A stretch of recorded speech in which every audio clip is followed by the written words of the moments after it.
Your support keeps these stories alive. Please like, share, and subscribe. I've decided to start a new life without you. The words hung in the air of the upscale restaurant where we'd gathered to celebrate my daughter's college graduation. Michael, my husband of 28 years, stood with his champagne glass still raised, his announcement displacing the toast he was supposed to be making to Emily's achievements. The clinking of silverware ceased. Conversations halted mid-sentence. 50 pairs of eyes darted between Michael and me, waiting for my reaction. For the tears, the shouting, the dramatic exit everyone expected. Instead, I smiled. Congratulations on your honesty. My name is Sarah Caldwell. I am 54 years old, and until this moment, I had been playing the role of the devoted wife and mother perfectly. I put my own career aspirations on hold to support Michael through 3 business ventures, 2 career changes, and countless finding himself phases. I raised our brilliant daughter, Emily, who sat beside me now, her graduation cap still perched on her head, her expression frozen in horror. From the corner of my eye, I could see Jessica Wells, Michael's much younger girlfriend, shifting uncomfortably at the back table where she sat with people I had considered friends for decades. The same friends who apparently knew about the affair but never thought to tell me. The same Jessica who had attended our Christmas parties, who had once called me for advice about her career. With practiced calm, I reached into my handbag and pulled out a sealed cream-colored envelope. I placed it gently beside Michael's plate. "What's this?" he asked, his triumphant expression faltering. "Something for you to read later," I replied, keeping my voice steady. I turned to Emily, whose face had gone pale. I kissed her cheek. "I am so proud of you, sweetheart. This day is still about your accomplishment." Then I stood, smoothed my dress, and addressed our stunned guests. "Please enjoy your meal. I wish you all a lovely afternoon." With that, I walked out of the restaurant, my head held high, feeling 50 pairs of eyes following me. The heavy door swung shut behind me, cutting off the beginning of anxious murmurs. Outside, the Augusta summer heat hit me like a wall, but I welcomed it. For the first time in years, I could breathe freely. Behind me, I heard the restaurant door open and slam shut, followed by Michael's voice, no longer confident, but high-pitched and frantic. "Sarah, what the hell is this? What have you done?" I kept walking, allowing myself a small smile.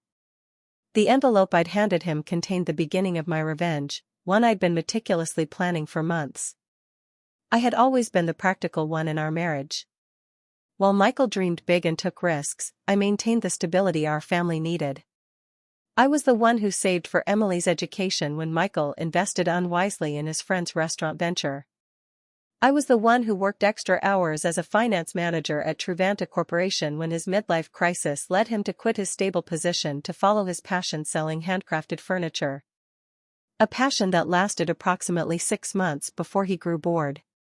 My own dreams of opening a financial consultancy for women were perpetually on hold. After Emily graduates, I told myself after Michael finds stability. 3 months ago, I noticed discrepancies in our joint accounts. Small transfers to an account I didn't recognize. Having spent 20 years managing our family finances, these irregularities stood out like red flags. I could have confronted Michael immediately, but something held me back. Perhaps it was intuition. Or perhaps it was the growing distance between us over the past year. Instead, I began quietly investigating. What I discovered was worse than I imagined. Michael had been systematically moving funds to a separate account for over a year. He had also been taking Jessica to expensive restaurants, purchasing jewelry, and looking at beachfront property, all while telling me we needed to tighten our belts for retirement. Then came the text messages I discovered when Michael left his phone unlocked. Messages about their new life together. Messages about how he was finally breaking free. Messages about their plans for the day after Emily's graduation, the day he had chosen to make his grand exit from our marriage. What Michael had forgotten, or perhaps never fully grasped, was that I had been a financial professional for 30 years. I understood money trails. I knew how to trace assets. And most importantly, I remembered the prenuptial agreement we had signed 28 years ago when I had more family money than he did. The agreement he had insisted upon, ironically, to protect his future earnings, contained a fidelity clause that would prove to be his undoing. While Michael plotted his escape with Jessica, I was building my case. I consulted with attorneys. I documented every hidden transfer. I gathered evidence of their affair. I prepared divorce papers. I timed everything perfectly, knowing Michael would want to wait until after Emily's graduation to avoid ruining her big day. What he didn't expect was that I would serve the divorce papers the morning of the graduation before his planned announcement. But with the papers still safely hidden in court records not yet accessible to him, what Michael didn't know was that I was always 3 steps ahead. I didn't return to the restaurant. Instead, I drove to our home, a spacious colonial in Augusta's historic district that we had purchased 15 years ago. The house that Michael had already promised to Jessica, according to text messages that he didn't realize I had seen. I parked in the driveway and calmly entered what had been our shared space for over a decade. Everything looked the same. The family photos on the walls, the antique grandfather clock that had been my father's, the worn leather couch where Michael and I had once dreamed of our future together. Yet everything had changed. I went upstairs to the master bedroom and opened the closet. Michael's clothing was already packed in suitcases, hidden in the back, ready for his planned departure tomorrow. I smiled at his predictability. He had always been meticulous about clothing, but careless about the important things. My phone buzzed incessantly with messages from friends at the restaurant, from Emily, even from Michael's sister Laura, who had flown in for the graduation. I responded only to my daughter. "I'm okay. This isn't your burden to carry. Enjoy your graduation day.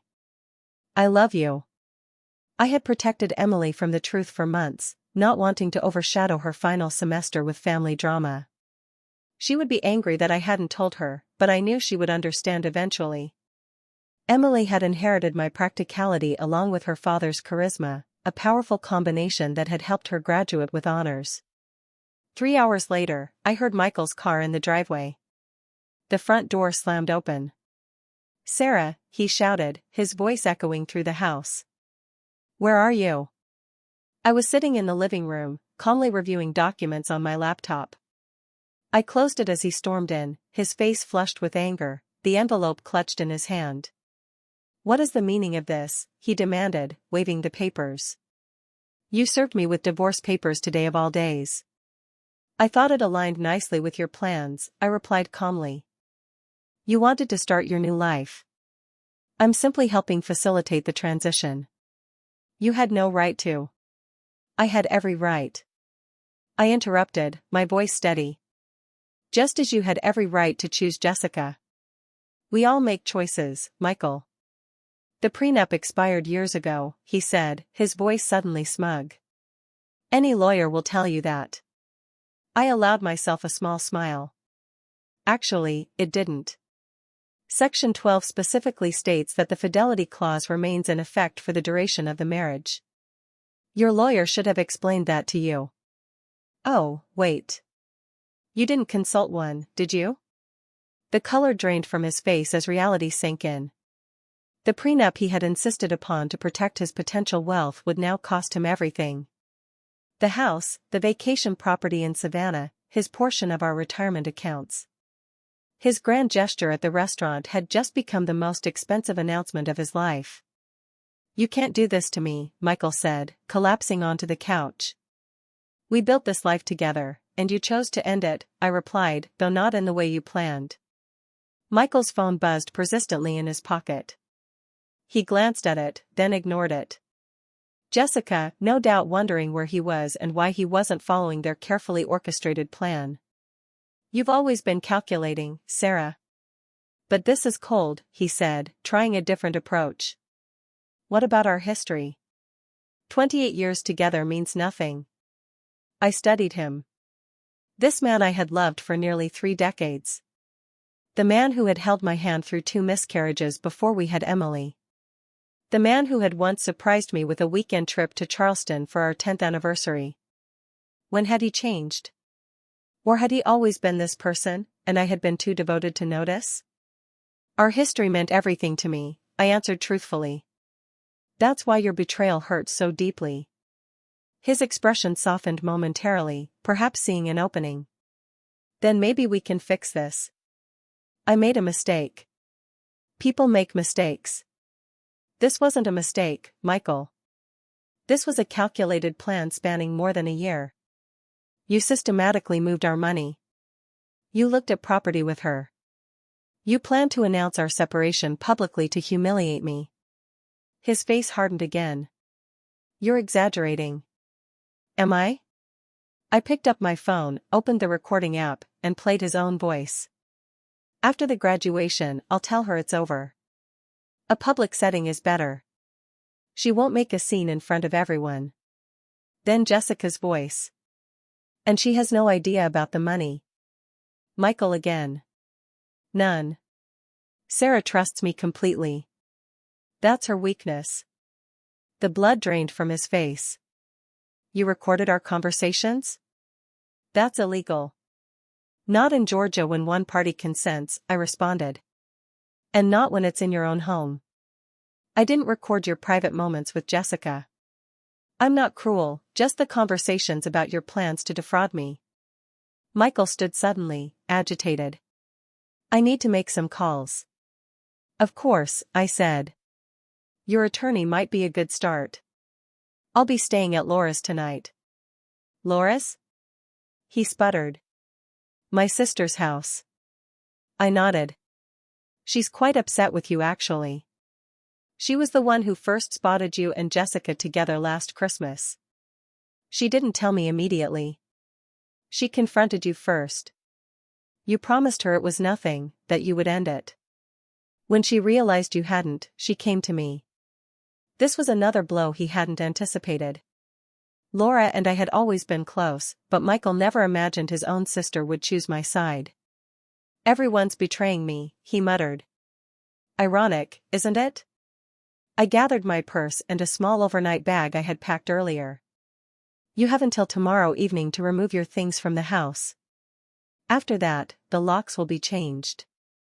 As I headed toward the door, Michael called after me, desperation in his voice. What about Emily? Have you thought about how this affects her? I paused, anger finally breaking through my calm facade. Don't you dare use our daughter as a shield, Michael. You certainly weren't thinking about her when you were planning your new beachfront life with Jessica. His phone buzzed again. This time, he looked at it and groaned. Problem? I asked. Jessica is at the apartment already. She's moved her things in. I couldn't help but smile. The apartment you put in both your names? The lease you signed last month? Michael nodded, looking confused. You might want to check with the leasing office. That application was flagged for credit issues and never completed. The agent called our home phone to verify information. I handled it myself. I walked out the door, leaving Michael to face the first of many consequences. His perfectly planned new life was unraveling faster than he could process. Laura lived in a charming bungalow across town close to the university where she taught literature. When I arrived, she greeted me with a fierce hug. I just heard from Emily, she said, pulling me inside. Are you okay? I'm better than I expected, I admitted, following her to the kitchen where a bottle of wine was already open. I never thought Michael would make such a spectacle, Laura said, pouring 2 glasses. The restaurant in front of everyone. He's lost his mind. It was meant to humiliate me, I explained, accepting the glass. A public rejection, so I couldn't fight back without looking hysterical. Laura's face darkened. My brother always did have a flair for drama, but this is beyond anything I expected from him. We settled in her sunroom, surrounded by potted plants and bookshelves. Laura had never married, preferring her independence and academic pursuits. Over the years, I had sometimes envied her freedom. What did you put in that envelope that made him so upset? She asked. I explained the contents, the divorce filing, the evidence of his financial deception, and most importantly, the prenuptial agreement that would leave him with far less than he had planned. The prenup? Laura amused. I remember when he insisted on it. Father had just given him that money for his first business, and he was so worried about protecting it. She laughed bitterly. The irony is delicious. My phone rang. Emily. I took a deep breath before answering. Mom, she said immediately, her voice strained. I'm coming over to Aunt Laura's. Honey, you don't have to. I'm already on my way, she interrupted. Dad is telling everyone you've lost your mind, that you've been planning this for months. He's saying horrible things. Of course he was. Michael always rewrote narratives to cast himself as the victim. Let him talk, I said. The truth will become clear soon enough. 20 minutes later, Emily arrived, still in her graduation dress, but with her makeup smudged from crying. She fell into my arms like she used to as a child after a nightmare. Why didn't you tell me? She asked, her voice muffled against my shoulder. I didn't want to ruin your final semester, I explained. You worked so hard for this day. She pulled back, wiping her eyes. Well, Dad took care of ruining it anyway. We moved to Laura's living room where Emily finally got the full story, how I had discovered the affair, the financial deceptions, and the plans Michael and Jessica had made. I knew something was off with Dad. Emily admitted. He's been different. Distracted, always on his phone, but I never imagined. None of us want to see these things in people we love, Laura said gently. My phone buzzed with a text message from David Anderson, my attorney. The emergency filing had been approved. The accounts I had identified were frozen, pending the divorce proceedings. Michael now had limited access to funds, enough for living expenses, but not enough to follow through on the property purchases he had planned with Jessica. I showed the message to Laura and Emily. Good, Emily said firmly. He deserves it. My daughter's loyalty warmed me, but I wasn't naive. He's still your father, I reminded her. Your relationship with him is separate from what's happening between us. Emily shook her head. Maybe someday, but right now, I can't even look at him. He hugged me this morning and told me how proud he was, all while planning to blow up our family hours later. The doorbell rang, interrupting our conversation. Laura went to answer it, returning moments later with a troubled expression. It's Michael, she said. And he's not alone. I steeled myself as Laura led Michael and Jessica into the living room. Jessica looked uncomfortable, shifting her weight from one foot to the other, her eyes darting around the room. She was 37. Not exactly a trophy wife, but still 17 years my junior with shoulder-length blonde hair and the kind of confidence that comes from never having faced real hardship. Michael, by contrast, looked furious. His earlier desperation had hardened into anger. Sarah, you need to stop this insanity, he demanded. Unfreeze the accounts. We can discuss this like reasonable adults. Emily stood up, placing herself slightly in front of me. Maybe you should have tried being reasonable before announcing to everyone that you were leaving Mom. Michael's eyes widened as if just noticing our daughter. Emily, this doesn't involve you. Doesn't involve me? She echoed incredulously. You blew up our family on my graduation day, and it doesn't involve me. Jessica touched Michael's arm. Mike, maybe we should go. He shook her off. No, I'm not leaving until Sarah agrees to be rational about this. Laura folded her arms. My sister-in-law seems to be the only rational person in this scenario. You're the one who created this mess, Michael. I remained seated, watching the drama unfold. For years, I had been the peacemaker, the one who smoothed over conflicts and kept everyone happy. That role was exhausting, and I had finally set it down. The accounts will remain frozen until the preliminary hearing, I said calmly. That's in 3 days. The judge will determine appropriate asset division at that time. 3 days? Michael sputtered. What am I supposed to do for 3 days? You have your personal account, I reminded him. The one you've been funneling money into for the past year. That should be sufficient. Jessica's head whipped toward Michael. You have a separate account with how much in it? An interesting dynamic was emerging. Clearly, Michael hadn't been entirely forthcoming with Jessica either. Michael ignored her question. "This is vindictive, Sarah. This isn't like you." "Perhaps you never really knew me," I replied. "Just as I apparently never really knew you." Emily turned to Jessica. "Did you know he was going to announce it like that at my graduation celebration?" Jessica had the decency to look ashamed. "I thought he was going to talk to your mother privately. The announcement today was unexpected." Michael shot her a betrayed look. Cracks were already forming in their united front. "I think you both should leave," Laura said firmly. "You've upset Emily enough for one day." "Emily," Michael pleaded. "You understand that relationships change, don't you? Sometimes people grow apart." My daughter's face hardened in a way I had never seen before. "What I understand is that you're a coward who couldn't even give Mom the dignity of a private conversation. What I understand is that you were stealing from our family while I was working 2 jobs to help pay for my textbooks because you said money was tight."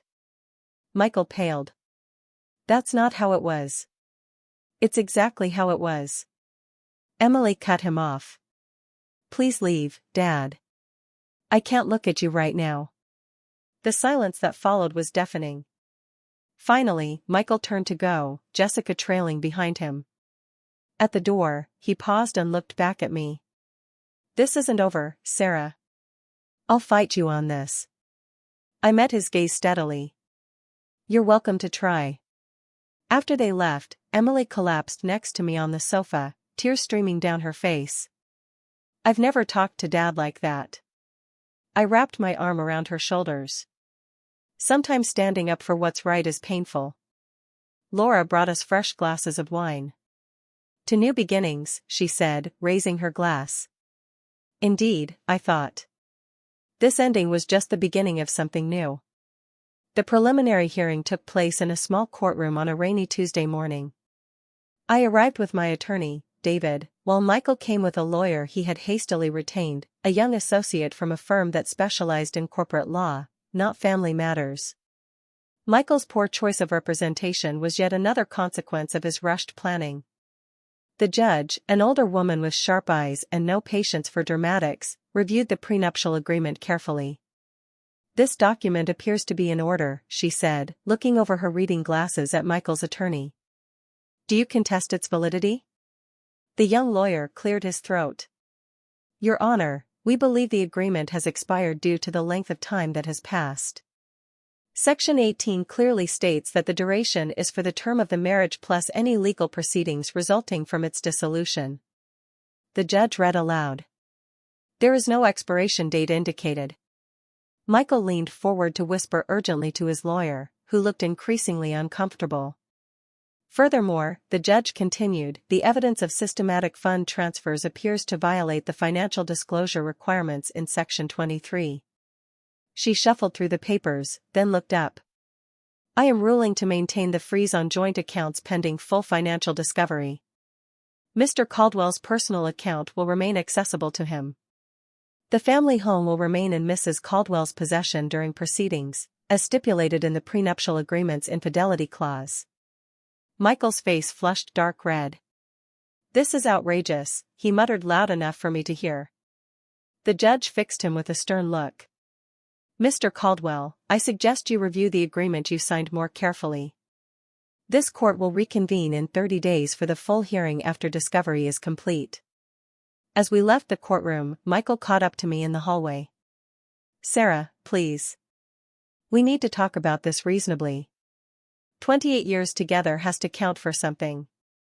"It counted for everything," I replied. "Until you decided it didn't." I walked away, leaving him standing alone in the courthouse corridor, the weight of his choices finally beginning to sink in. Word spread quickly through our social circle. Friends called daily, some offering support, others seeking gossip. I maintained a dignified silence about the details, simply saying, "Michael and I are separating. These things happen." Meanwhile, Michael's carefully constructed facade was crumbling. The image he had cultivated, successful businessman, devoted family man, was tarnished beyond repair. The financial freeze meant he couldn't follow through on promises made to Jessica. The beachfront property they had been planning to purchase fell through. The luxury car he had put a deposit on had to be cancelled. 2 weeks after the hearing, Laura called me, her voice tinged with amusement. "Have you heard the latest? Jessica moved out. Already?" I wasn't entirely surprised, but the speed was impressive. Apparently, she discovered that Michael's business isn't doing as well as he claimed. The substantial savings he talked about don't exist. She told her friend Jennifer that she didn't sign up to date a man with financial problems. I couldn't help but laugh. He always was good at creating illusions. Meanwhile, I was rebuilding. The financial security I had always maintained, separate from our joint accounts, gave me freedom Michael hadn't anticipated. I rented a small office space downtown and began setting up the consultancy I had dreamed about for years.